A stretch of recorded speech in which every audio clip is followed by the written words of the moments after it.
Is it working now? Oh my goodness. It was working fine earlier.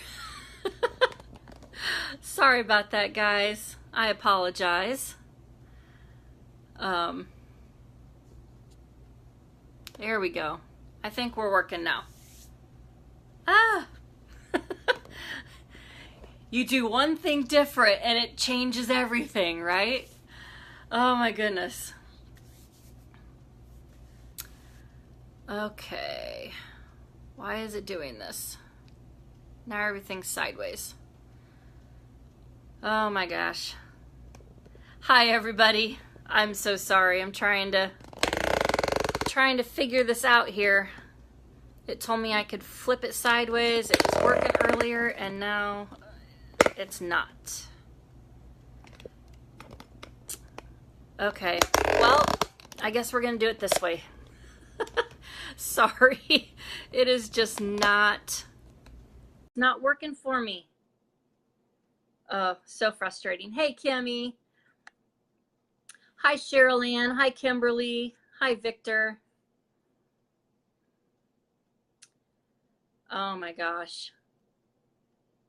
Now I'm right. Okay. Well, it was working earlier to be sideways, and now for some reason it's freaking out on me.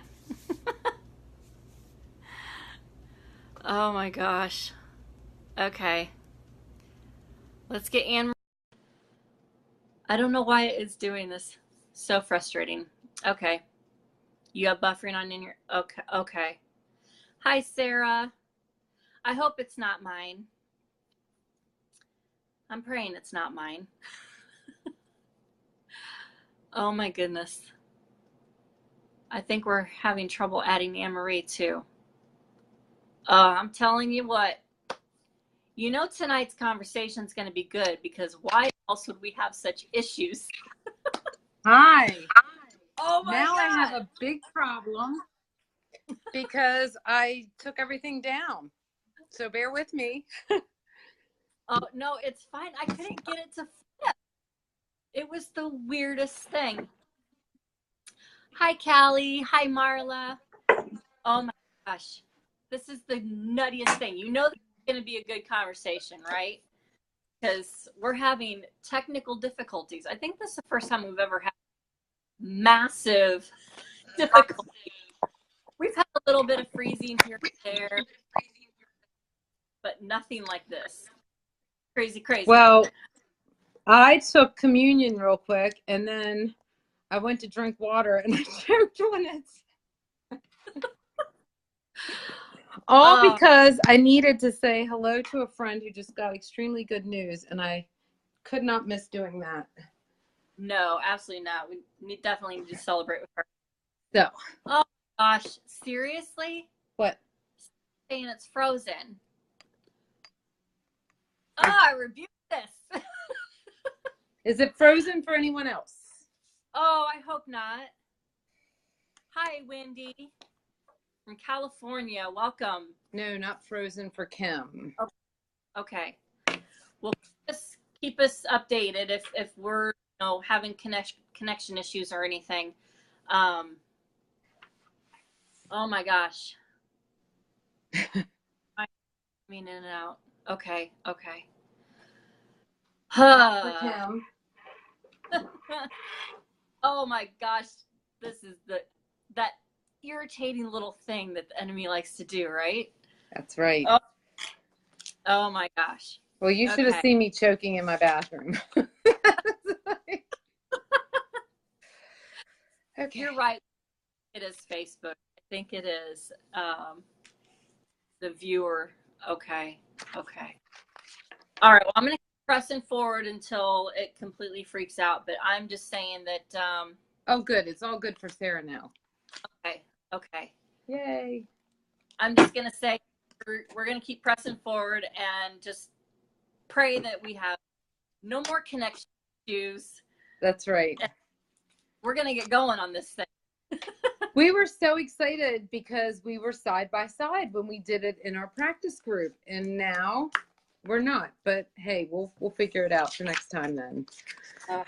So, you know, it's been a crazy whirlwind of a week for both of us. And so we were actually really wanting to do a broadcast Thursday night. We were both planning on that. And something told me, you know, I knew I had a meeting with a client and I could make it home and I had everything ready. God had already given me some stuff. And something told me that day to tell Amy, you know, I just am worried about not making it on. And I don't, and then I ended up having a last minute surprise meeting with another client and didn't get home, I think, till after 10. So we appreciate you guys being patient and joining us on a different night. And, but when I was in my quiet time and talking, you know, with the Lord and trying to figure out, you know, what exactly he was, you know, asking us to share, what he's, you know, so often I think that we talk about depression and anxiety, trauma, or even physical pain. But I think it's because there's so many of us that throughout our entire lives, we're honestly, you know, navigating through it. And it's not just one time, it's several times in different ways. And there's also, you know, I look back in 2012 when both Marty and I were healing in our own different ways, and truly we had just band-aids put on those. So God was really speaking to me about talking about the layers of healing, the roadblocks of healing, some things like that. So we just hope to remind others of, you know, the power and authority that Christ has and that you have because he's within you, and some different ways that we actually have a few different ways that we're looking at this. Like at first it almost didn't make sense to Amy and I when we were discussing what we got, because we were like, whoa, that's from left field.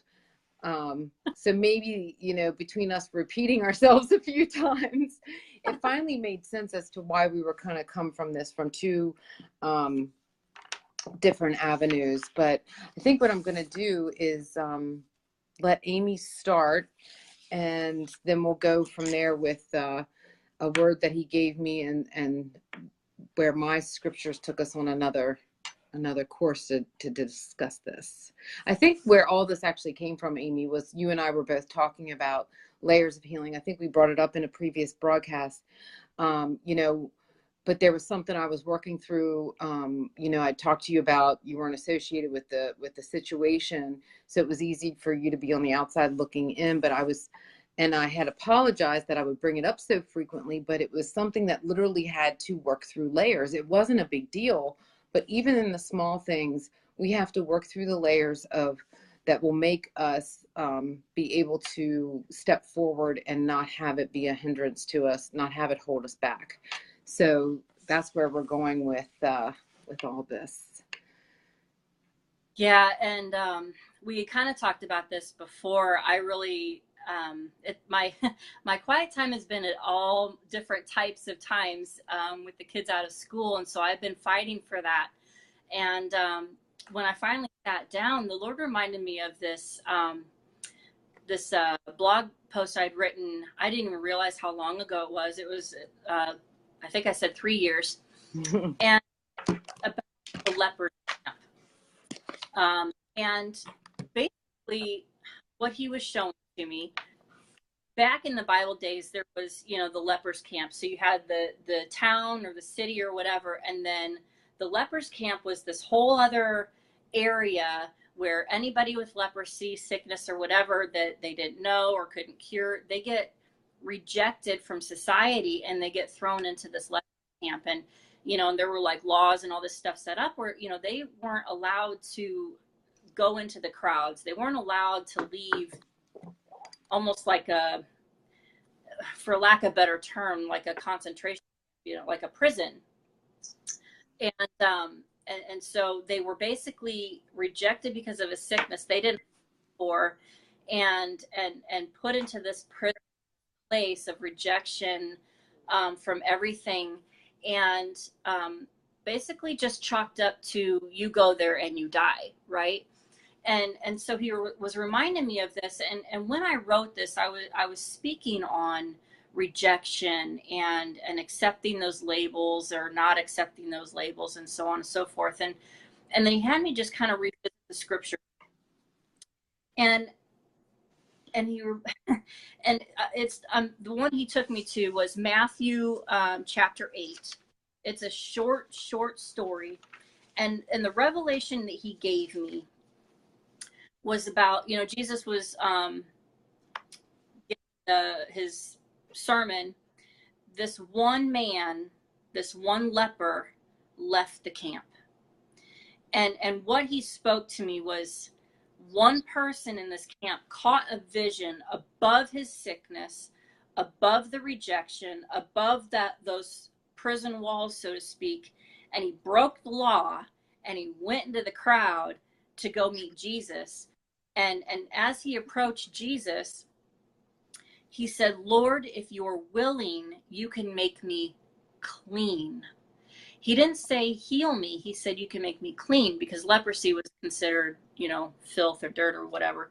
And they weren't allowed to be touched or anything like that. And Jesus said, I am willing. And he reached out his hand and touched him, which was just unheard of, and Jesus being clean made the unclean clean. And the main thing that was really fired into me this week was, how many of us need to catch a vision higher than our current circumstances? And that's really what it was, catching a vision of my healing, catching a vision and walking out restored. Because I'll tell you what, this guy, after he got healed of leprosy, he didn't go back to the camp. He didn't go back to that old mindset. He didn't go back to being a leper. He didn't go back to being a rejected person. And I don't know about you guys, but I've been dealing with keeping my vision above my circumstances, Amen. keeping my above that prison, above the thing. And I was talking to another girlfriend earlier today, and the Lord just kind of put the words right into my mouth. It was, we can keep our vision on him. We could keep our vision higher above, our sicknesses and all this stuff. But sometimes that fence comes into focus, and that frustration hits us, right? And I just felt like so much has held so many people captive. And I have felt a massive heaviness today, just as I was praying about this broadcast, about there just being such an attack, a massive attack on dreams and heavenly vision. Mm-hmm. And the attempts to diminish, to frustrate, to cause you to want to quit, because those are some things that I have been battling myself. And I am just like, enough. I have had enough. And I'm tired of seeing people claiming their healing and they go back to being sick, claiming their debts to be paid and remaining in the debt, claiming their relocation and still staying in the same place, claiming this and that and the other and still remaining in the leper's camp. I am done. I am so fired up and sick of it, that I'm just like, I just wanted to tell you guys and to just speak over you, that the enemy has been using the same weapons, but he's retweaked them.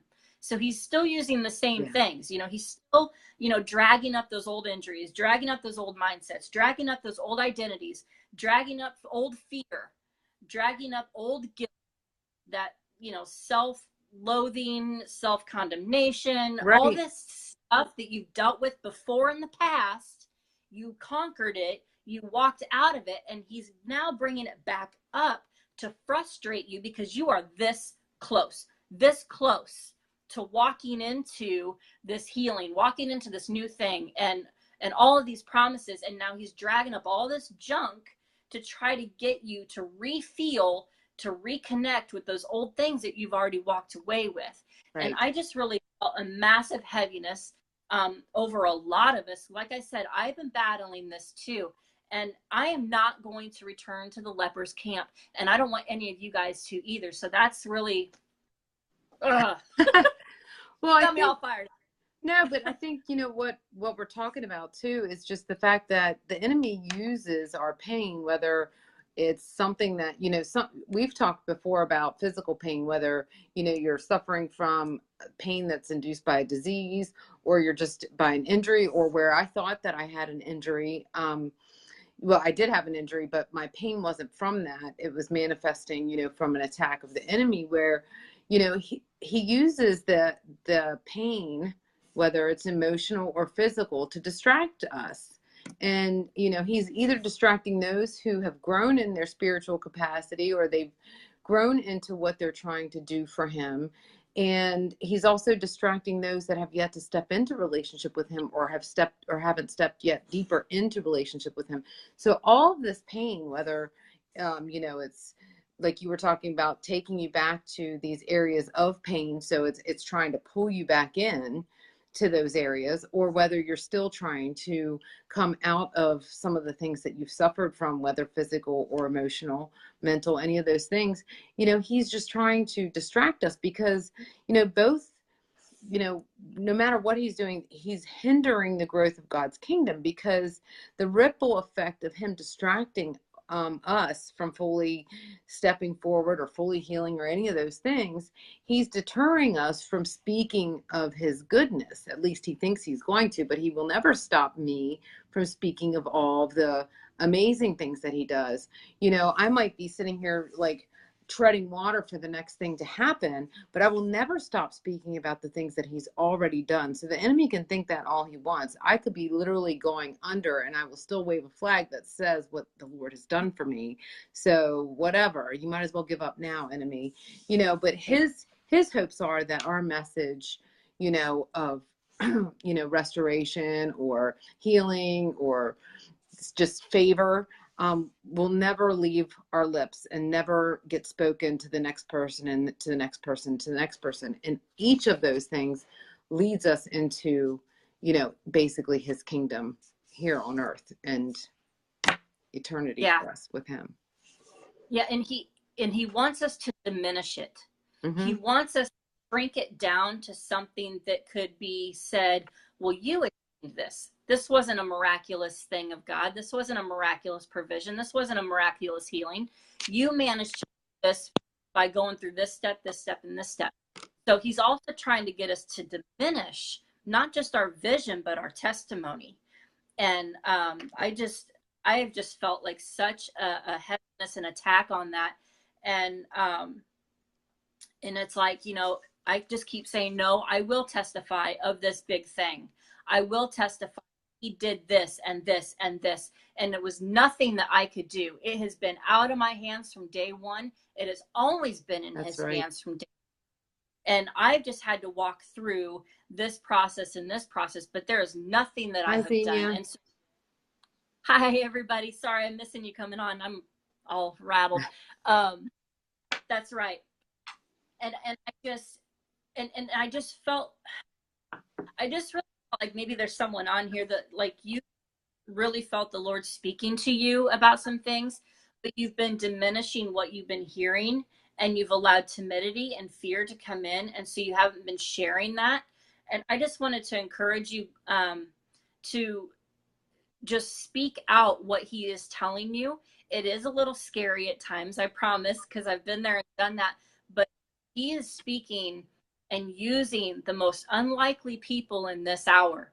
He's not looking for massive platforms. He's looking for one person who's seeking out to speak to one person.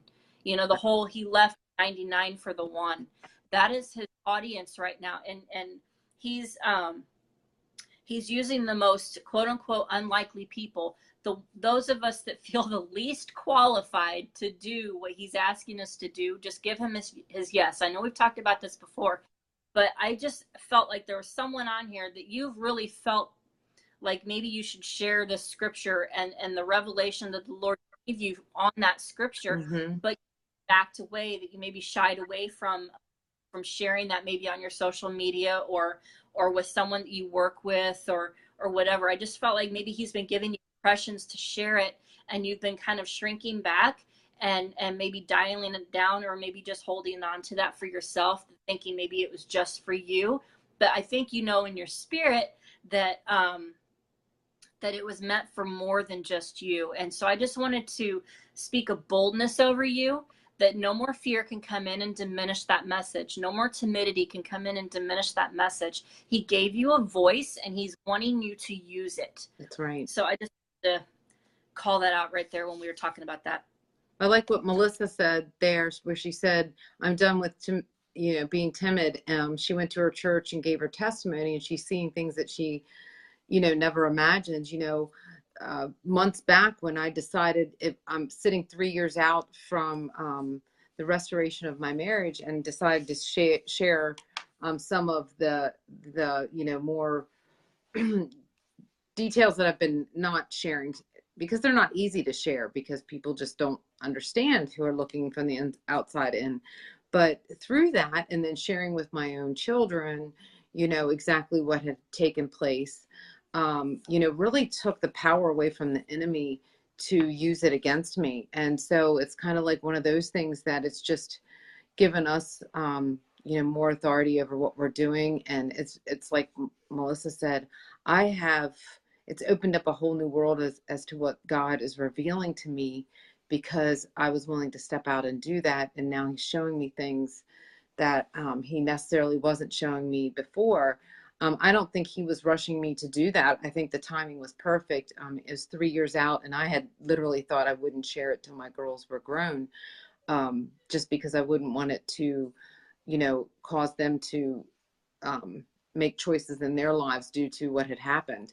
And so, but just taking the power out of his hands, and then giving my daughters the power to see what Christ can do in a life that yields to him, and what he's able to do for us, and how he can turn our circumstances around, has really benefited them in a way that I've never would have thought. So I'm actually really grateful. Sarah, I'm going to speak to that right now, because I have dealt with that. The enemy will put faces of people that you will listen to, voices, like faces of people that you respect. I don't know if this is specifically what you were saying, but I literally have had thoughts come into my mind of someone telling me, no, that really wasn't supposed to be shared. That really wasn't, a prophetic word. That really wasn't the meaning of that scripture. And it was almost like the enemy twisted that in my mind to a voice and the picture of someone that I know and respect, to make it as though I was needing their approval for that word. But it was always in a negative connotation, um, and in a way that those people would never speak to me. And I mean, the enemy just likes to just twist and turn and quiet us down. I mean, he will do anything and everything, manipulative, conniving, all of that, to just, like I said earlier, just to diminish it just a little bit, just to make it that maybe he's fine if it's even just a little flicker, but if it's fiery, oh, he wants that snuffed out. Oh yeah. If he knows that fiery word will reach one person, that will then light another person, he knows the ripple effect. Well, I think too, I mean, if you look at, you and I, when we come together to discuss things, and, he tries to make us feel, that one isn't listening to the other. And I think what is so amazing is that when God brought the two of us together, I mean, there is not a moment that goes by that we literally speak how something made us feel, because we know it was the enemy, and it's snuffed out before the enemy can even have hopes that, it sets fire to what we want to do, and burns it out. And we can't go step forward in what we think that we were meant to talk about. And neither one of us, we're so supportive of one another. We just know that neither one of us ever means anything for the bad, or to harm the other person. And I think I have such a desire for all relationships to be that way. And I get because I mean, it really does come easy for us. And there's only a few people in your life that that you can be that honest with, because you're also afraid that you could be stepping on their toes back. Like, how did you mean that? Like, you never take offense, or I never take offense if we ask each other immediately about something, because we know what we're fighting against. We're not fighting, So I just desire that type of relationship with everyone, because boy, wouldn't the enemy be ticked off if he had no um, avenue to step into and hinder us, because we're so transparent, we're so honest, and we're so good to one another. And I think, it is really hard, Sarah, because I think about, out there in Facebook world, I don't think I would even be on Facebook if it wasn't for what God's put on our hearts to do here, and for us to share in our own writing, because feelings can get hurt if people don't like and comment and do certain things that they do to somebody else. And it's just that enemy trying to like make you feel bad when literally somebody may not have seen it. Hey, Roxanne. So I That's awesome, Roxanne. You snuck. Did you get the bathroom? You'll never come out, right? That is fantastic. um so it's so hard when you're on Facebook to understand that the people that you want to support you may not always be supporting you, but to not listen to what the enemy's trying to make you believe. And it's been a year of growth in that, but I think it's becoming easier for us, for sure. For me, it is. Yeah, and Sarah said up here, I'm so done with this issue in my life, feeling held back by the disapproval of certain people. Um, it may be a personality thing, because I do tend to kind of have a little bit of an attitude sometimes. It's called stubbornness or flesh, whatever you want to call it. I have learned to almost revel in the disapproval of others. I've just kind of come to a place where I truly and honestly say, Love you, I Roxanne. don't care. I don't care if they like me, if they hate me, if they don't like the way I talk, if I say something wrong and they get offended. I don't go out to offend people, obviously, my heart, but I worried about other people's opinions. My battle a while ago, I can't talk, a while ago, I battled with um, desperately wanting, I'm not saying this is where you're at, I'm just sharing my testimony, desperately wanting other people's opinions, other people's approval, really is what it was. I wanted to be accepted. I wanted people to love me unconditionally. I wanted them to validate me. I I craved it like bad, Yeah. and absolutely left me shattered. And it caused more woundedness in my already wounded soul, that it just took that much longer for the Lord to heal me. And in that healing process, he helped me realize, this is what I'm calling you to do. This is what I'm showing you. I'm giving you dreams. I'm giving you visions, and you're terrified of speaking, which is why I'm going to use your mouth. That kind of stuff, the Yeah. whole stutterer type of thing. And it grew me in my dependence on his opinion. It grew me on my dependence of his voice, and it helped me block out other people. And that has been so healing. But I'm telling you, when I first started like being obedient and stepping out and writing those little things that I really felt him pushing me to share, I was terrified, like shaking in my boots. And then I fell in the trap of, how many people are commenting, how many people are liking. So that's another part. That was another battle.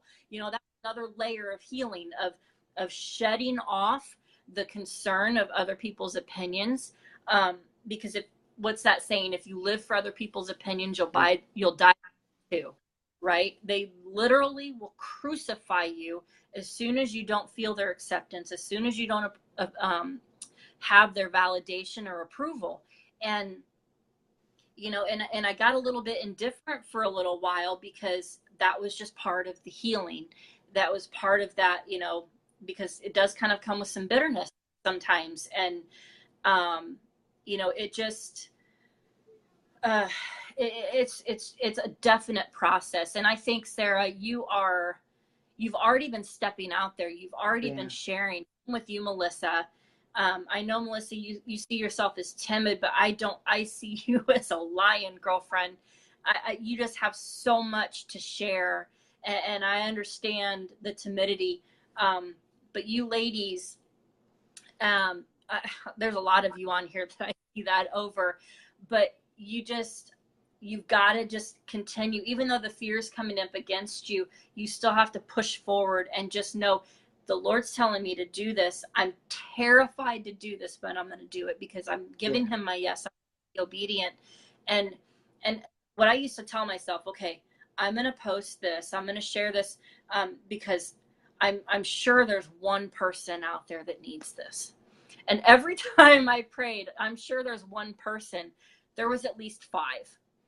And that was the Lord showing me, see, I told you, you're being obedient. And he will come along and he will validate you. He will affirm you. Yeah. He will reward you in your soul, just knowing you're hearing him, knowing you're being obedient, knowing that you are battling against the enemy's attempts to diminish and shut you up. This is true. This is true. Hey, Lisa Lorenzo up there had asked for um, prayer a little ways back. I'm not sure what it's for, but Lisa, we'll definitely be praying for you for sure. If you needed to message one of us or both of us, feel free to do that. We're happy to do that with you or for you, no problem. What are you saying, Melissa? Yes, they still threaten my life, my kids, yada yada, but Papa gives the opportunity of who I am to say no. Yeah. I'm seeing a whole nother you know road coming out of this, path coming out of this conversation, um that we're talking about, because you're welcome, Lisa, of course. I was given this word about healing, but it's also into um getting through the layers of being able to do things that we didn't think that we could do. So like what Sarah was just speaking about, Amy was discussing,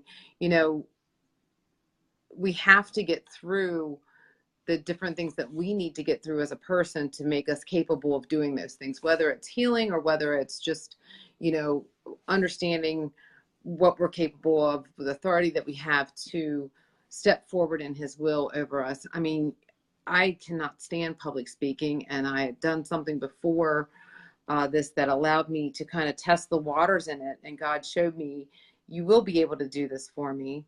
I didn't do lives. I did a couple recorded videos, but I never did lives. And then Amy and I just suddenly, like one day we were like, oh, let's do a live together and let's talk about this. And then there we were. And we really, it just sparked a fire in us to have these conversations, not just with the two of us, but with others. And so, it's been God that's been,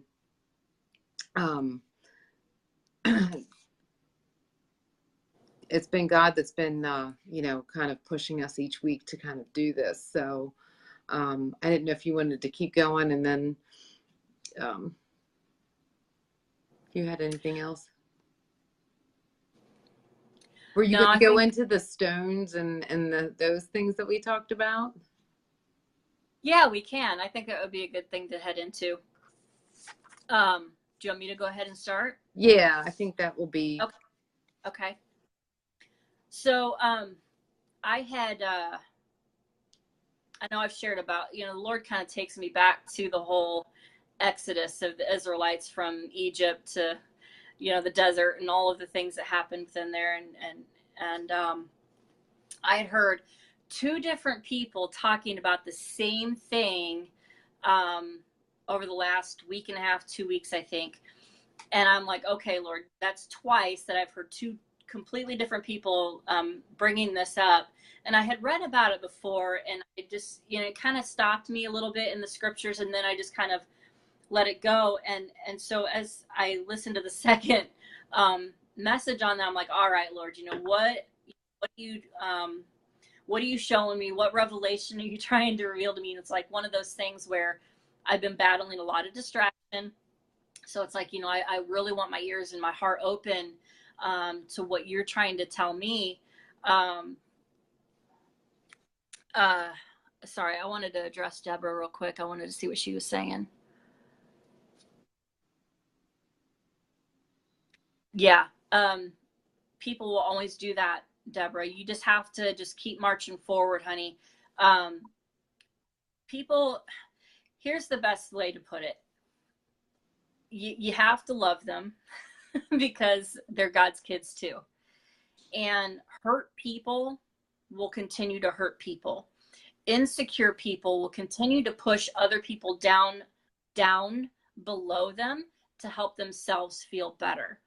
And if you can look at them knowing that they too are on a journey, they too are broken, they too need healed, they too are wounded.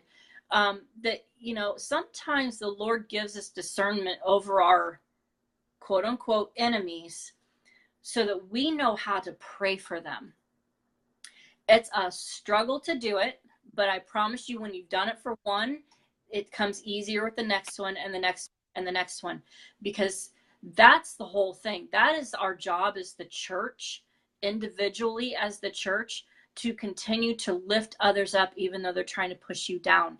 You've got to speak life over them when they're trying to shove you down. You've got to continue to lift them up when they're trying to push you down. Because here's at the end of the day, Jesus knelt down and washed the disciples' feet. Do you know what I mean? It's always an act of service. And some people just, they like to intimidate, they like to manipulate, they like to leave you feeling less than, but that's their own issue. Do you know what I mean? That it has nothing to do with you. It has absolutely nothing to do with you. And here's the thing. You continue to submit to the Lord, do what he's asking you to do, walk in love, walk in forgiveness. Don't allow any of that bitterness or anything like that settle in, and he will open doors that they couldn't even dream of. They cannot stop God from moving you forward. So just keep your focus on him and what he's asking you to do, and keep pushing forward. Not, and if they're, and if they're in a leadership position, they need your prayer, because clearly they're battling some things that maybe you don't even know about. Do you know what I'm saying? Yeah. So you've got to love, you've got to forgive. And if they're in a leadership, continuing to be in loving submission.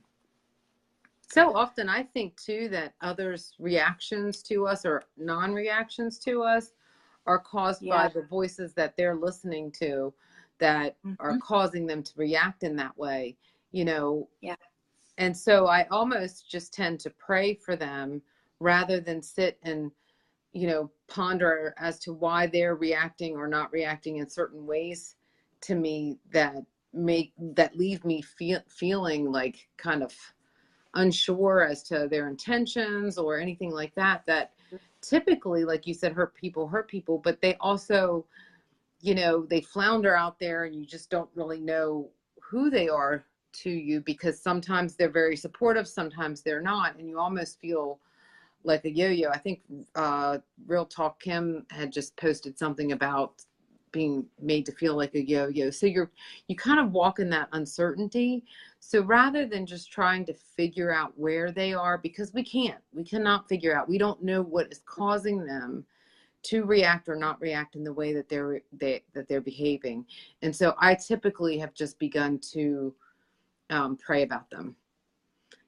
I literally, I mean, this is a ridiculous example, but I literally have this one person who will wave to me at certain points, because we pass each other on the road all the time. Wave to me, usually if there's a witness around them, and if there's not, they don't. And like literally, I'm just the same person all the time. And instead of trying to figure out who they are that day and if they're going to wave, I just wave and say a prayer. And that's, I think I picture myself that way, even on Facebook or even interacting with others, out and about, that I remain who I am at all times, no matter who they are on any given day. because for Yeah. whatever reason, they need to change who they are in situations because of what's going on within them. It has nothing to do with you. And it took a long time for me to realize that. But once I realized that, I just, I'm not saying that I'm like, that I never instantly think, oh my gosh, what did I do? But I try to turn it around as quickly as I can so I don't focus on that. Well, and I think the biggest thing is just asking for discernment. He will give you discernment over that person and over that situation, not to use as a retaliatory weapon, but to understand where he wants you to position yourself with that situation and with that person. Sometimes it is going to have to be a conversation. I'm not even going to use the word confrontation because that never gets done very well sometimes, but sometimes it may be a conversation because in that service and in that submission to leadership, it doesn't mean doormat. Okay. Right. um Well, I like what Xenia said up there, where she said, I rebuke you, to somebody and their jaw fell wide open. I'm like, man, if I could only have the yeah, you but know, the he's gonna ability. yeah, and Deborah, I mean, he's gonna give you discernment over the situation, and if it's becoming abusive, you need to ask him how to handle it. He may end up telling you, maybe it's time for you to maybe step aside, step into something Mm. different, somewhere else. He's going to give you direction. He's going to give you confirmation. I always ask for discernment for whatever situation, or people that I'm talking to or dealing with. Always, that is always my top question: discernment, and then wisdom on how to handle it. You know, That's you know, and it helps exactly. avoid blocks of being hurt again, um, being angry, being bitter, having to fight, unforgiveness, and all these little battles that are going to come if you don't ask for wisdom and discernment. Well, and that's just it, that the enemy's trying to compromise who we are, and then by us compromising that, becomes a roadblock. It becomes a roadblock to, you know, not just us, but any of those that are behind us, that's fallen in behind us, that are trying to seek God out and do different things. They see our reactions if he's compromised who we are, and they see us floundering. And so then they don't see in themselves that they can step forward. And so I try to think about that too. Like, I don't want, you know, raising my girls is a perfect example. I don't want them waiting till they're 40 to be able to stand firm in areas that it took me that long to stand firm in, and not worry about what other people think.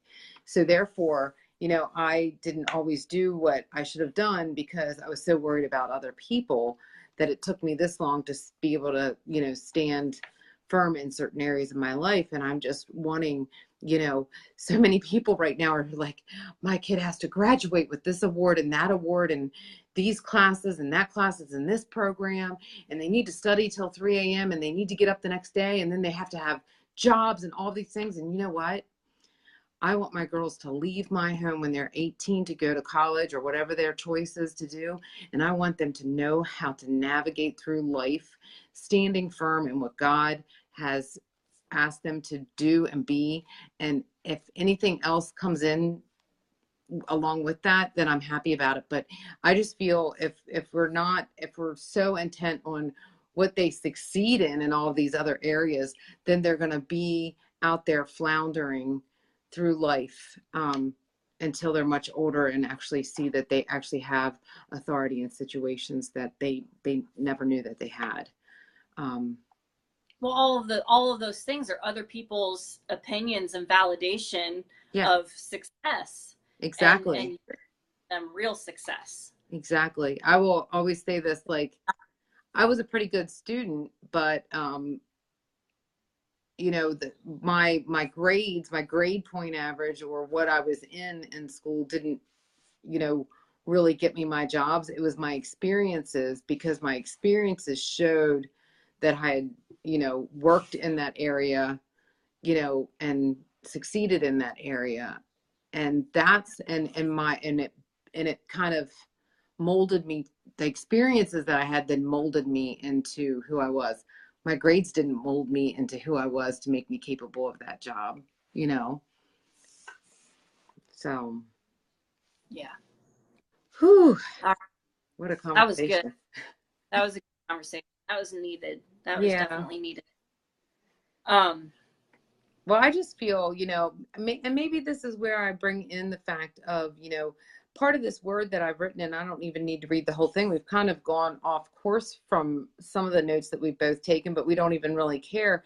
But I'm sitting here and I'm looking at the fact of, his intentions are, the enemy's intentions are when he comes up against us, whether it's through somebody else's behavior or through our own insecurities or through areas that we haven't healed in, he is trying to block, the main vein that leads to a life free of all these things that hinder us. It literally sends us on detours so that we never reach our destination. If we are looking at, Sarah's driving in the car with cranky kids, but if we are, you know, dealing with all this other stuff and there's this distraction or puts up a roadblock because we're too afraid to step forward in that, then we do end up on a detour and we're off course. And how many of us have gone off course, whether it's been through an insecurity, a temptation, telling us that we need to do something, telling us that we don't need to do something, basically, it says we get off the beaten path and sometimes we never find our way back. And we need to be able to break down and destroy this roadblock. We need to make it through each layer of what we're trying to step forward in and or make it through the layers of healing that we were going to be talking about. Whatever it is, we definitely need to step through these roadblocks, get through these layers, and crush the enemy's efforts in constructing these roadblocks for us. We don't need to be led astray going down a different path that we were meant for. There is a through road beyond that roadblock. It's literally just something that he's setting up. It's a facade. It's like in the desert, they call them a mirage or whatever. Like, it's not really there. That's not a real roadblock. And we need to understand that God's power can get us through anything. And so we need to treat it like a mirage and believe that that's not really standing in our way of anything, mm-hmm. So.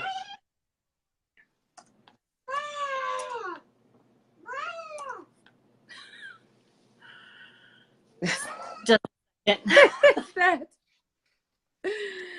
Oh my goodness. I was looking at earlier when I was like going over the word that God had given me. It basically was saying a journey on this road will allow the rightful passage into healing. What is attained on his road of healing, even in the waiting for a sign to move forward. How many of us are waiting for a sign? So literally I was in this vision and I pictured, you get to the blockages that tell us that we can't move forward because there's construction going on or there's a roadblock going on. And then, so we're sitting there waiting for that guy to turn the sign around to tell us to go. And even in those times of waiting, if we know that we're going to move forward on that road and we're willing to wait, he will give us the sign to move forward. And then that's when we can make our steps forward into the other areas that he wants us to grow in and move forward in. But we have to trust that we are on the right road. And like I said, just not believe in these things that are standing in our way. I think that's been a big lesson for me, that there are no roadblocks on the road that he has set before us. We believe they are because we see them with our eyes here. But if we literally try to see, through his lens, we can see that those roadblocks actually do not exist. And we can move past them. And there is a cleared road behind it. What Kim say, though I walk through this valley of the shadow of death, I have to remember they are only shadows. Yes, Kim, that is the second time I have heard that in the past week. I love that. I really love that.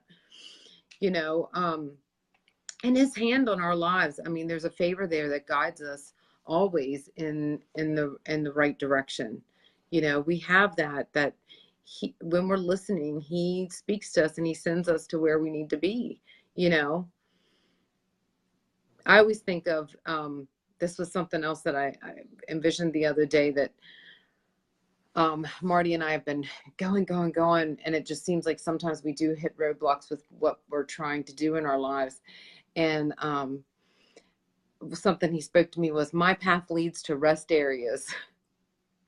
And I'm thinking of, we're talking about roads, and I'm thinking of the rest areas that we pull over, and so many of them, you drive on the Pennsylvania Turnpike or something, and they have Sabaros or whatever food place that they have, and you can stop and you can get nourished. So in these times of rest on his path, we do have, he fills us up. He feeds us with his word. He gives us that living water and everything else that we need during that time of rest.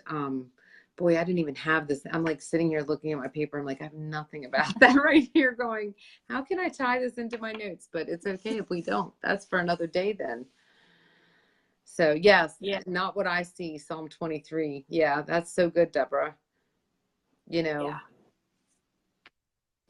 Yeah. It's that, it's keeping that, his ways are higher than our ways. His thoughts are higher than our thoughts. And if you keep reminding yourself of that, you know, when you're asking him for his sight, his voice, his direction, he's going to give that to you, so that you're not focusing on Yeah. this very temporal thing that, it likes to limit, likes to hold us in. And it I can, I think about, kind of back to where we started. Israelites, they were in bondage, in slavery for 400 years. That was never the Lord's intention for the Israelite people. It was never his intent. And and then you think about just the journey, and all of the miracles that they had along the way. But along the way, they dealt with frustration, they dealt with doubt, even in the midst of witnessing miraculous things, things they'd never seen before. Right. They saw miracles happen while they were still in captivity. They miraculously all walked out, none feeble. Everybody was able to walk out with the wealth of the Egyptians in their bags. The Egyptians literally paid them to leave captivity. I mean, and then, the manna and the Red Sea, and all of this stuff. And, and they kept trying to go back to those old mindsets, but they were learning along the way. And, and I had read this several times before. And then, like I'd said earlier, I'd heard two different people teaching on it. And so I went back to it, and I was asking the Lord for revelation on it. And, and the first thing that came to my mind is that, as we walk in our purpose in this life, we are constantly walking in our purpose. And I think some people, because I've been guilty of it, so this is why I'm saying it, some people view their purpose as the final destination, not the lifelong journey. You are always in your purpose. Right. You are always walking in the plans of the Lord. You are always doing something in those moments that's teaching you, that's giving vision to someone else watching you, giving them wisdom, giving them encouragement, encouraging yourself. Always in your purpose. You are always in your purpose. You have been in your purpose since you were born. It's just an ongoing process. And so that was one thing that he brought to my mind, was like the Israelites. But for us here on this earth, there are multiple journeys, there are multiple crossings, multiple miracles, multiple promises, Yeah. all within our purpose. And the part where I was at was in Joshua, and it's when they're getting ready to cross the Jordan. And I started reading, and I started kind of just seeing, some of the revelation that I'd heard in these other two teachings. And again, I was asking the Lord to give me some revelation that He was wanting to speak to me. And as I started reading, I was excited, and I was taking notes, and He said, slow down. I want you to slow down. And He had me break it down, and He had me look up the meaning of some of these, the names and some wording that was really kind of like highlighted to me in these scriptures. And so I'm going to read you the meanings of this, and I'm going to kind of unpack this a little bit for you. So the meaning of Joshua, because Joshua is a key person, means Jehovah is salvation. The Jordan River, means descender or going down. A rock, I'll get to my point here. So the rocks is a high or a foundation or hope. Hope has been a big word for me this month. Yes. So I'll get to that too. And then an altar. An altar is a place of sacrifice and incense. A place with God and the human heart. Okay, so when they get to the Jordan, you've got the priests that are carrying the Ark of the Covenant. They are the ones that go before.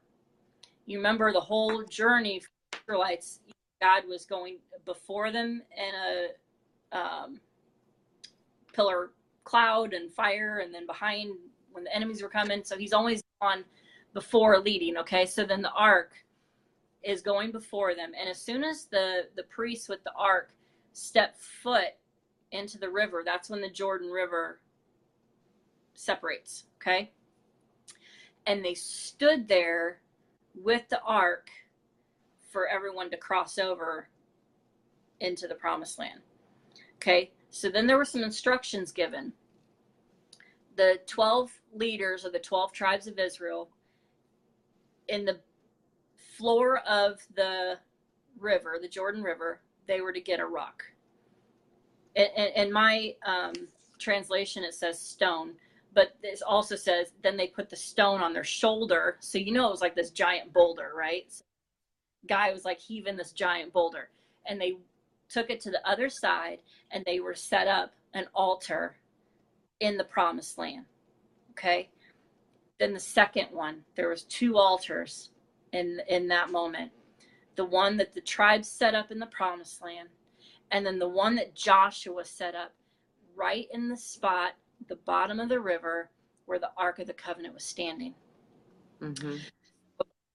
An ark, or the altar, was built in the promise from the materials in the place of the crossing over.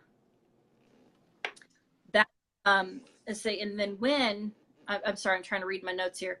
When you finished with the transition of your promise, make sure that your heart remembers how you got there. And that's what the altar was on the other side. Okay, Joshua went down into the Jordan, going down. It's going to be like this crevice thing, right? You're going lower. Yeah. Before you go higher. And that is every single journey in this life. You are going to come to a place where you're going to be lower than you thought you would be before you go up to where you want to be. And so then with Joshua building an altar, he built the altar in the place of transition. There has to be a time and a place when we're in our transition where we actually remember where He's brought us and where we are at in that painful moment, where we can sit there and say, thank you for this. Right. Because it's us where we're going, but we have to sit there and say, yeah, I am going to be obedient in the journey. I'm going to be obedient in the lowest place possible, in the hardest place possible, which is also tends to be the most miraculous place possible, before you even go back up. Right. Well, I mean, if you look at what weighed them down, carrying them on their shoulders, to what they walked over eventually, I mean, what weighed them down became exactly what they used to walk across. So I just Exactly. find that too. And here's the thing with when you're setting up that, when you build that altar and the place that the Lord met you in the bottom of that river and that place of transition, the waters eventually covered that back over, and only Joshua knew. Right. It was an intimate place, an intimate thing only known to him and God. And sometimes those are the most meaningful altars. You know, even like back to the story we were talking about earlier with Matthew. The other story is in like Luke. It's early on in Luke. I want to say like chapter 4 or 5. That after Jesus healed that leper, he retreated to the quiet place. There's, you know, I think so many of us, at least, you know, for me, I can just speak honestly here. You know, you get so tired of the journey sometimes that you forget that the quiet is really where you need to be. And Right. Jesus continually sought out the quiet. And you don't have to have a crowd of people following you. You don't have to have people grabbing onto you to be healed like Jesus did. But, you know, it can be that way sometimes. You're battling a lot of things sometimes, and you can be battling, but then you get a rest. You've got to have the rest. And so I just think when we're in those resting times, those quiet times, that's when we need to set up another altar. You know, that's where we willingly place everything on the altar, and what we place on the altar is what reveals what's in our heart. Well, and What is sometimes, mission? What is our heart? What are we putting on that altar? Are we only putting our cares, or are we putting our worship and our gratitude too? You know, I mean, whatever, you know what I'm saying? I mean, it's, well, and I think sometimes we're putting our lives on the altar. I mean, if we really think about it, because what you were saying earlier about no matter what we're walking through, whether it's something like, just because we're walking in our purpose doesn't always mean that it's going to be a cleared path, that's going to be an easy path to take. That even though these crazy things are happening that seem like they're coming against us, we are always walking in our purpose, you know. And then what you're talking about is, you know, building this altar, you know, even in the trenches, you know, are you giving your life to him even when you're down, like even when you're being trampled upon, you know, and are you still looking to him? Are you still showing others, you know, him while that's happening? And so we can do that. And I think that's where, you know, that's a perfect transition into, you know, the Hosea scriptures that he brought over to me, because, you know, how many of us, you know, if God said, okay, I have a destiny for you, I have a purpose for you, my will for you is for you to marry this woman that's going to have affairs on you, and that's what I want you to do. I mean, who would willingly say, okay, I'll lay my life upon this altar for you, you can have it, do what you will, and, you know, I'll accept it. But we have to realize that these hardships that we are walking through, there is great purpose in them. We are walking in our purpose. And oh, good, Lisa. I'm so glad. I need to not read the comments because then I just got distracted right above that. You know, so with that, I'm just thinking, you know, would we step into some of these things that, you know, for me, a lot of my purpose is to show others where to find that healing, not just to say, yay, God did this for me. You know, here's my testimony. I'm going to speak my testimony over you so that it prophesies to you and you can walk in it. It's, you know, it's also just to show that when we're down in the trenches, that we are still truly eyes focused on him and realizing that it too has a purpose. And it's like he says, you know, I have plans for you, you know, and they're good and they are to well, look at what, prosper us. sorry, I didn't mean to cut you off there. Yeah, I mean, I think about, look at all of the amazing things that happen at the altar. Abraham and Isaac, Elijah, you Oh know, yeah. and about just the altars in my own life. My very first real encounter with God was such a miraculous thing. And I didn't even want to go. I was white knuckling the back of a chair. And I guarantee you, supernaturally moved me because he was done with me wasting time doing what I was doing before he got a hold of me and laid me out at the altar and completely changed my life. You Yeah. know, and I have continually done that. Just I'm going to shrink it down to the last 7 years. All of the altars I have set up over the last 7 years of just laying myself down, saying, how much more do you need to take of me? You know, get rid of my flesh. I'm tired of it controlling me. I'm tired of my mind not being on you. I'm tired of my thoughts not being your thoughts, my sight not being above and not beneath. All of those Right. things, continual laying down. A lot of times it's an altar of sacrifice because you know you can't do this on your own. And a lot of times it's just an altar of praise because you look back and you've seen what he has done. And that's what Joshua did. He has seen what God has done and what he has brought him through, what he has brought him to, and where he is taking him. And he's just saying, God, I worship you. This is you and me. And he could forget about the entire tribe of Israel that's already stepped foot in the promised land. He Amen. stayed to build an altar in the presence of God. And that was his heart. He didn't care about anything else. There was an altar of remembrance done on the other side, but that was the one in my mind, in my heart, that was just, that's the one that just counts. You know, the hiddenness, the hidden altars, the hidden quiet times where it's just you and God, and it's the tears and the hands of surrender. And my God, do whatever it is you want to do. I don't even care about the promised land. I mean, that's kind of where he's brought me. It's like, yeah, I see the Yeah. vision. Yeah, I go, but I want his presence. I want to be where he's at no matter what. If it's in the bottom of a river, I will be there. And Exactly. that my altar. That is where I'm going to praise him. That's where I'm going to sacrifice more of my flesh because God knows we need to do it daily. You know, and it's just, yeah, the promised land is great. It's great. And it's a great focal point to have to keep you going hard times.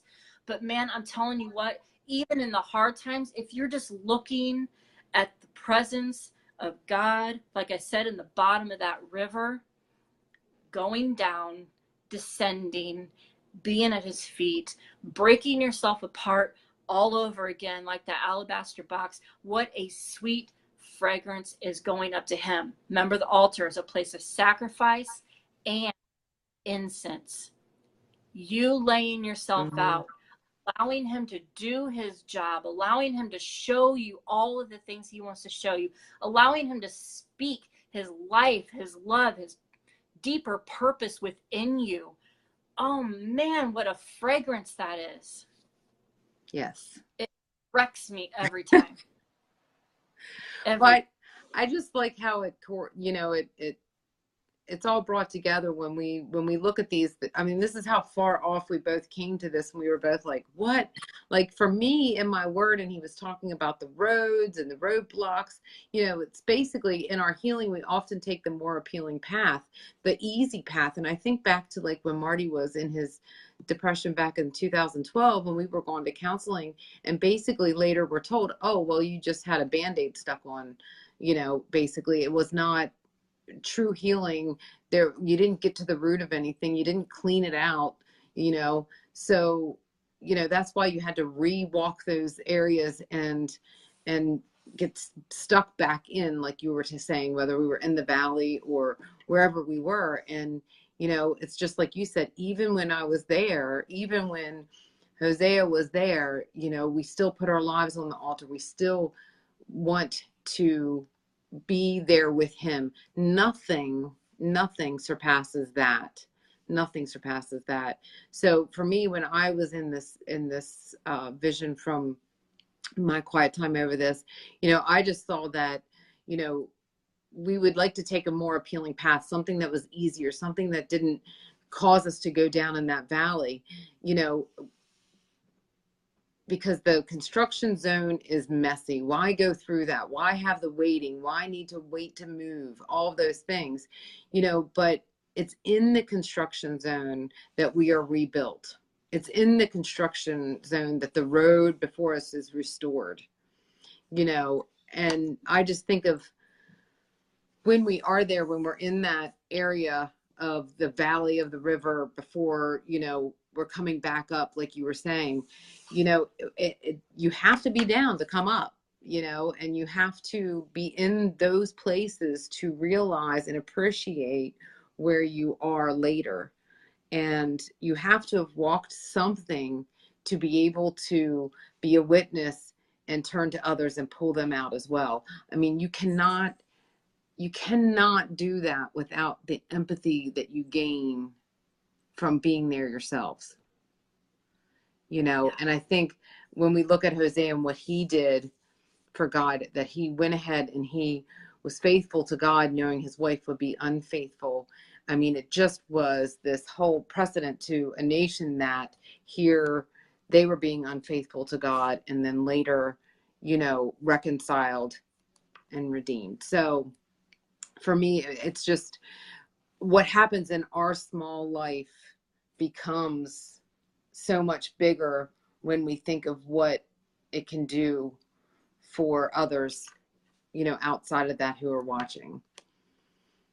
Well, I mean, and if you look at the Israelites, when they came out of Egypt, when they came out of that initial that slavery, that thing that they've, like, everyone that came out, that's all they ever knew.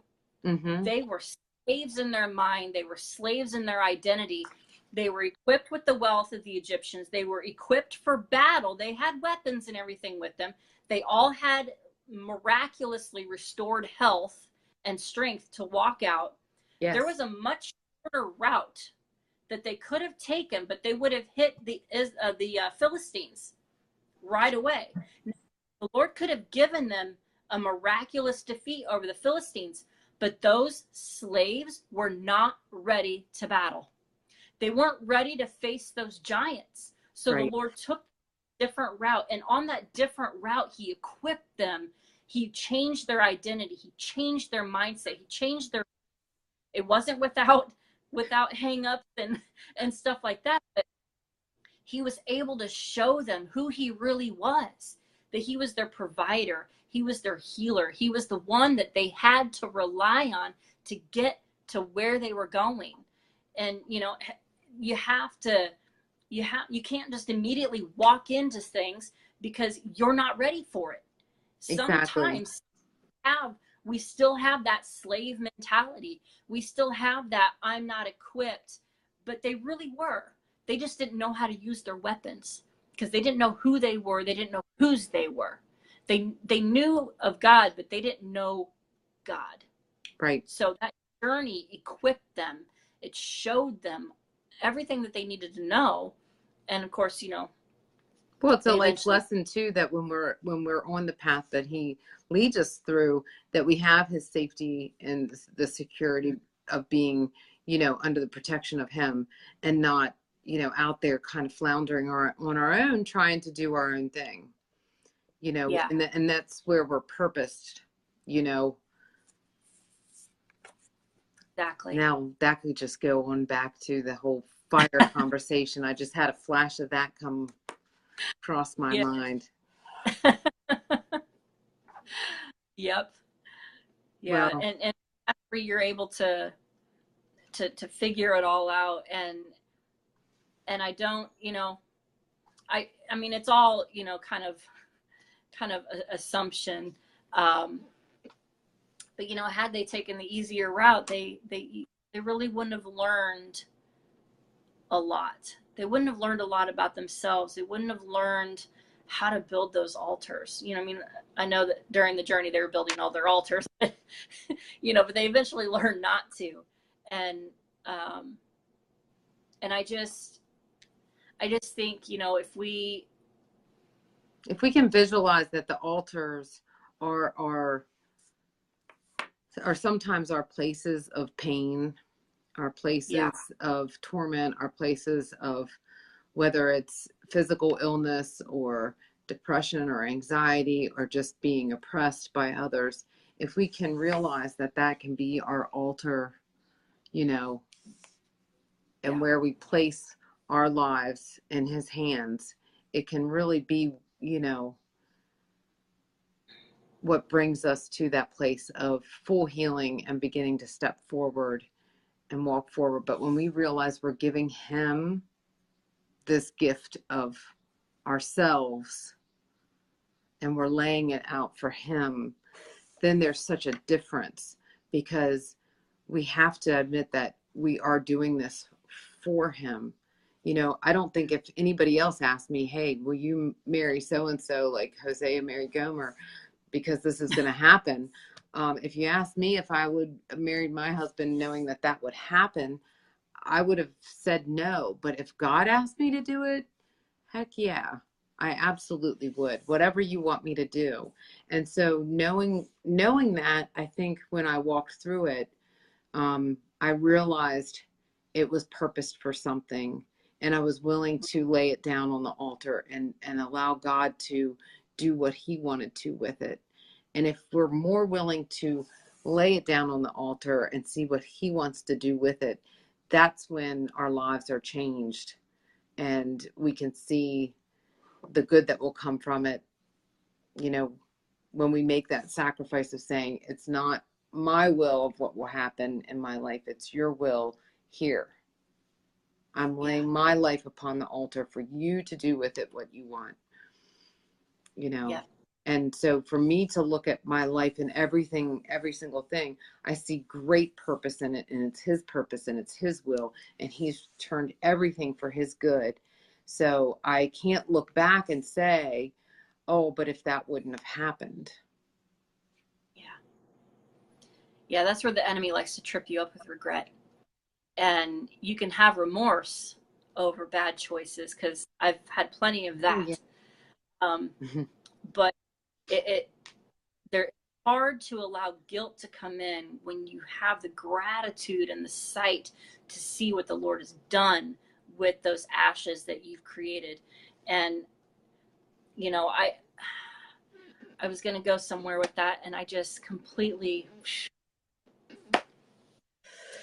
Well, what I liked, and this was another thing from Hosea that made me think of, the Jordan River and walking down through the water and all that. And Hosea 2:14, it tells of the Lord's love for us, but it tells how he takes the valley of trouble that we stumble through to make it a gateway of hope.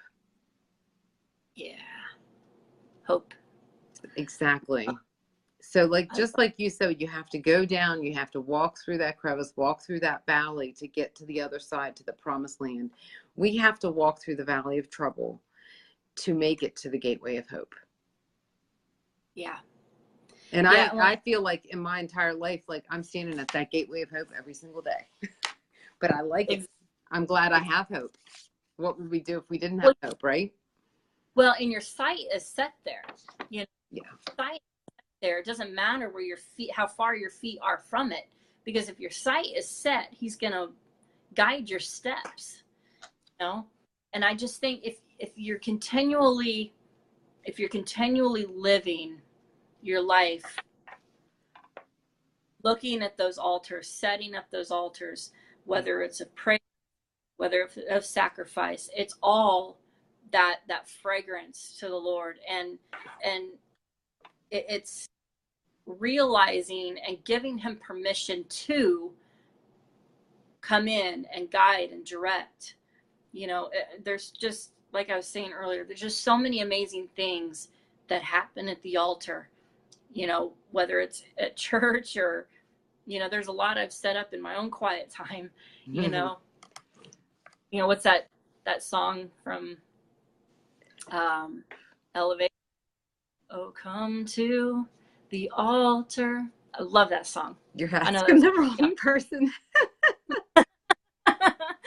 I'm sorry, musical people, I can't sing, but it's just an amazing thing. And when you're there, when you're in that, I know I've said it several times now over the last month, settling in surrender. It's settling in surrender and allowing him to just mold, shape, and move, and and allowing him to keep you out of that leper's camp, keep your mindset back where it's supposed to be, where in the healed position, keeping your that healing that you claimed solidified, because the enemy likes to come in, especially, this is where I really was feeling fired up earlier. I was really feeling like angry with the enemy, because I really feel like there are so many people who have grabbed a hold of and claimed the healing that is for them, because that is Christ's desire, is to see everybody healed.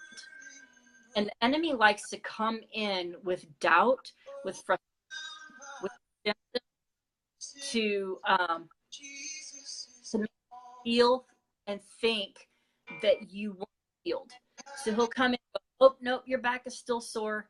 Oh, nope, you still feel depressed. Oh, nope, that scan didn't turn out the way it was supposed to. Oh, nope, I caused a delay here. Oh, nope, here's this diagnosis. That's right. Oh, I'm, you know,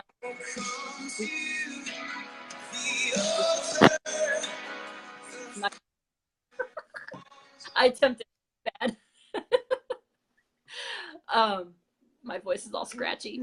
But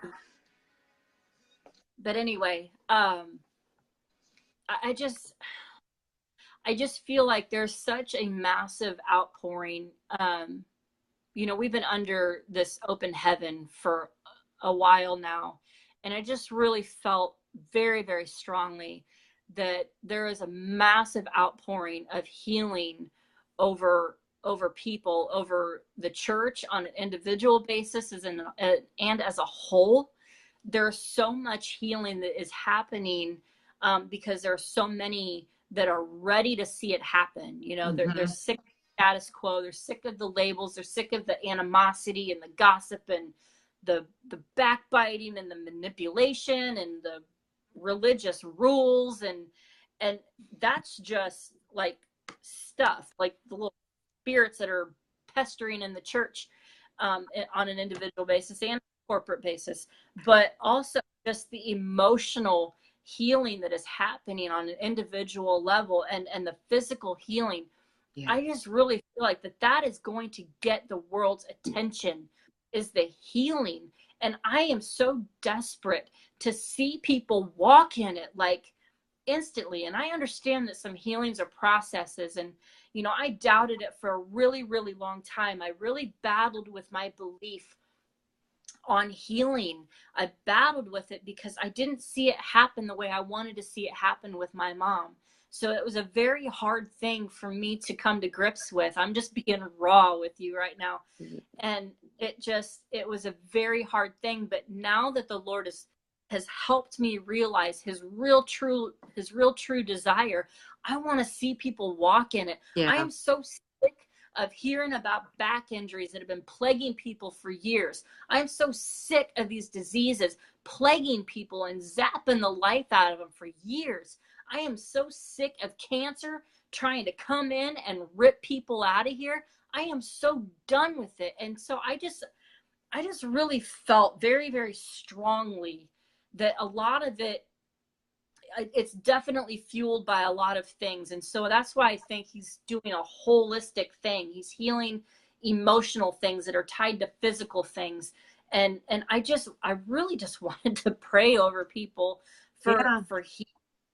I felt that so strongly. And I definitely had a word of knowledge for someone or some people about back injuries. I definitely know of two of you ladies, because I know you personally, for back injuries that you guys have been contending for for a long time. But I really just, man, it's like I could feel it in my back today when I was praying. And it was like, there is not going to be any more pain from the Right. top of your head to the bottom of your spine. I command everything to straighten, strengthen, go back into the place that it was supposed to be. Anything that has been removed, anything that is diminished as far as the cartilage, the cushioning, whatever it's called, I don't even care. It has to go back to the way that God originally designed it. No more popping, no more snapping, no more pain, no more uncomfortable crap. I mean, I am just, it's done. It is a finished work in Jesus' name. Amen. Amen. You know, I Oh, think, wow. Didn't realize that. Okay, well, we're going to command the swelling to go down now in Jesus' name. Mental, yeah. Aisha, did I say that right? Aisha? I I, hope I said it Aisha, right. Aisha? I think that's right. I'm sorry if I butchered your name. I like to get people's names right. you know, I think something that bothers me that when I see it out there is over the past, I actually look back at my own on this day in Facebook, and I see, you know, it wasn't so much of complaints, but I see my voice back then and what, you know, when Facebook just began and I would just write a blurb when people like literally wrote if they had coffee, you know, and it was just really ridiculous stuff. It's probably still is most of the time. But, you know, like I look at the emptiness of myself back then and the small complaints about the day or whatever it could have been, you know, and it wasn't even out there. And then I look at posts today where people are, or even just in real life, people that I interact with, where people are literally still living in the past 10 years after something has happened. The other people involved have moved on. They're living a life, whether it's a good life or not a good life. But it's like these, you know, they're still sitting in that place, resenting that person, hating that person for giving them the pain, instead of allowing God to heal them and allowing God to remove the pain and go through the layers of healing.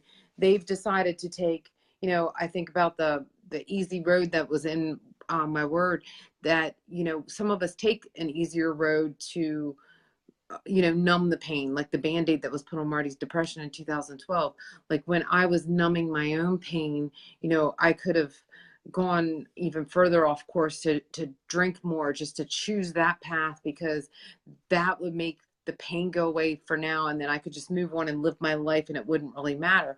But stepping through what God has for us allows us to process that pain, move through it, be healed.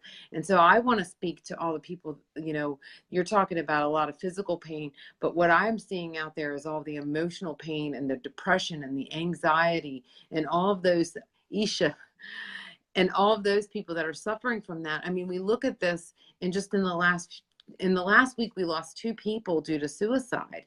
And if we can look at those two people that killed themselves and say, wow, they must have been really depressed, they must have had a mental illness, or, you know, they must have had a lot of anxiety, or they must have had some problems to make them do that, then why can't we say that and be willing to help show others a path to healing, that have stepped off course and committed adultery, become alcoholics, become a drug addict, you know, gambled all their money. All these people that are doing all of those things aren't doing them because, oh, gee, I want to go out there and do this today. They're being tricked that that's what they need to do to survive, or that they're so depressed that that's what they need to help fix them, you know. And I want to speak to those people that, you know, that are depressed enough and filled with anxiety enough to think about something like suicide, or depressed enough or have anxiety enough to go out there and gamble, drink, do drugs, you know, be unfaithful to their spouse, and say, let's all of us look to every single person out there that is hurting and doing wrong things, and bring them into a place of healing, and reach out to them and show them that there is a place of healing, that they don't need to be doing those things. Everyone's like, oh, suicide hotline, let's call that, let's make it a hotline of healing for anything anyone's doing. Just because someone's doing something over here, like doing drugs, or, you know, having an affair doesn't make it, their depression is coming out in other areas than this person's depression. If this person can be convinced that they have to kill themselves, then these people can be convinced that they have to do this, this, or this. And we need to have empathy for them. We need to reach out to them. We need to draw them in to where God wants to take them to and get them on the right path. Let them lay their lives down on the altar and let them move forward in their purpose. Because I think that's what gets me fired up, is that people turn away from other people that are doing these bad things, saying, oh, I could never do that. And I don't know how many times I've turned around and seen that very same person go through the same thing that they said that they would never do. And then they're like, oh yeah, well, I was depressed. Oh yeah, I got fired from my job. Oh yeah, we went into foreclosure. You know, all of these different things that made me do that. Well, all of these people out there are being tricked to believe that they are so lost in life that they have to do these things, whether it's suicide or any of the other things that I've listed. And we need to be praying for those people and not just saying, oh, they're stupid, they're making bad choices. Because honestly, if you were giving those choices, would you do it? Right. Well, and no child aspires to be a drug addict either. Exactly. It happen to you at a young age, usually, and growing up, that cause you to find a way in your immaturity to cope. And sometimes your brain can't handle that. And so that's where you get that mental illness and that addictive personality. It's that coping mechanism. Nobody wants to be a drug addict. Well, we all have our own coping mechanisms. I mean, for me, like I have insecurity, you know, which causes me anxiety. So mine was, okay, well, I can have a few drinks, you know, and all of that was fine and good, but it really wasn't. But until the point in my life where I was in a valley and I was scared and I was fearful, and then it became my crutch when I was in the valley, you know. And then we can look at the other, someone else, like, you know, say Marty, like where his fall was had to do with his insecurity and needing to be built up by anyone and everyone, because he wasn't, you know, fulfilled in himself. He didn't understand that, you know, there was purpose in everything that had happened to us, you know, to allow that to happen. So I'm so sorry. I can't read that. My mother. Yeah. And I bet that was like one of the hardest things that probably, you know, you're still healing from, Elaine. I can't even imagine. No. I can't imagine. Yeah, I just think the majority of our physical illnesses are stemming from emotional. Oh, absolutely. Wounded. And, you know, and I think a lot of it is, you know, I mean, we get wounded in so many ways because life is just hard. Yeah, Heather, I went through that as well. Yeah, I went through that as well. And Heather, I don't ever forget how dark that place was. And it's terrifying. It's like a nightmare. In that, being in that place. I have such empathy, sympathy, compassion. My heart just is broken for anyone dealing with any kind of mental illness. I had the privilege of starting up a mental health counseling office with my dad. That was what he did for a living. And I mean, it was just his gift. And I got to learn a lot about mental health. And from that point forward, it's that wisdom from him has been a gift. And I just, anybody dealing with it, anything from dissociative disorders to just, you know, the evils of depression and the whole spectrum. I just, there's so many ways to be wounded in this world. It's just a cruel place, and, you know, and selfish people and all of that. And I want to see us as the church to be the ones that come in and just saturate them with a love that they've never experienced before. And I'm telling you something, that that unconditional love and acceptance in the mess, in the giant mess that the people of this world feel that they're in.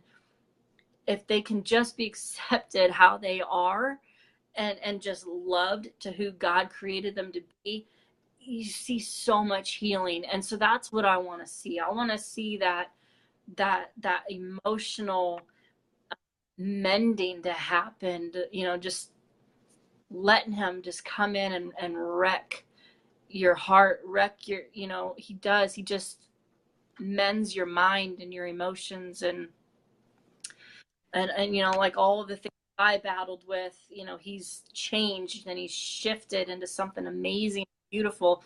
And same with Anne Marie. I mean, her testimony is just, uh I it's was just just sitting awesome. there and what Heather was saying about the hopeless voice. I mean, we need to be shouting so loudly about the hope in God that that hopeless voice is drowned out, because I mean, that's just it. Marty described so often of that hopeless voice that whispered in his head that he had nothing to turn to, that made the decisions for him, not something that he would decide for himself.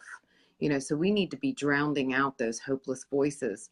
And you're talking about the physical pain stemming from, any of these emotional things that we carry.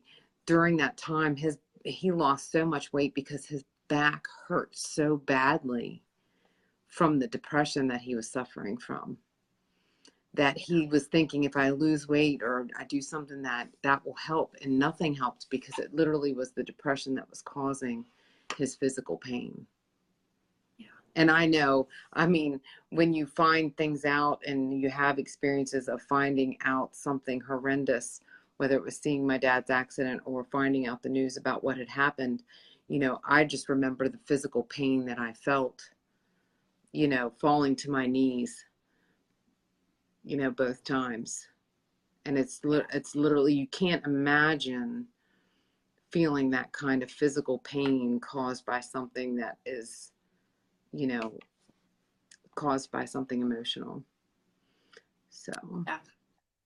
well, I Yeah, I think, think you and I have both been there, and we both experienced that. And I think that's, a small yeah, part of what brought the both of us together, so we can speak that life and that healing over people, and yeah, see that happen, see that set free, and that way everybody can move forward, without that baggage, without that mm-hmm. heavy rock, That's on right. their shoulders.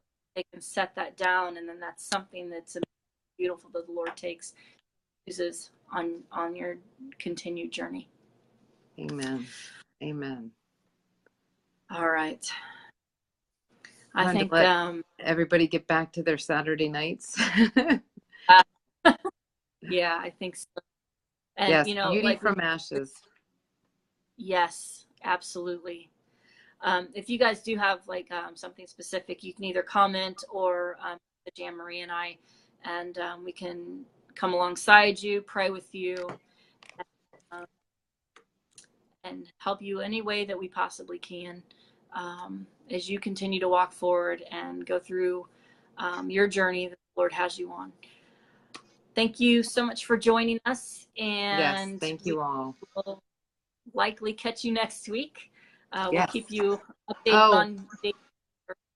we Yeah, think go ahead. it's probably going to be over the weekend because we will be heading out of town, and so we're thinking about possibly it being maybe Saturday night again, possibly. Yeah, we'll We'll definitely, we'll keep everybody informed. yeah, we will, Joshua. Definitely keep you guys covered. Um, just protection and direction. Uh, Gosh, I love that song. Figured we'd have to close out to the song that you brought up, right? Yeah.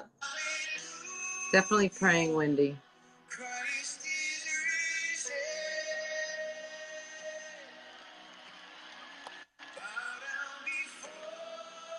Don't want to turn it off now, do you? Oh,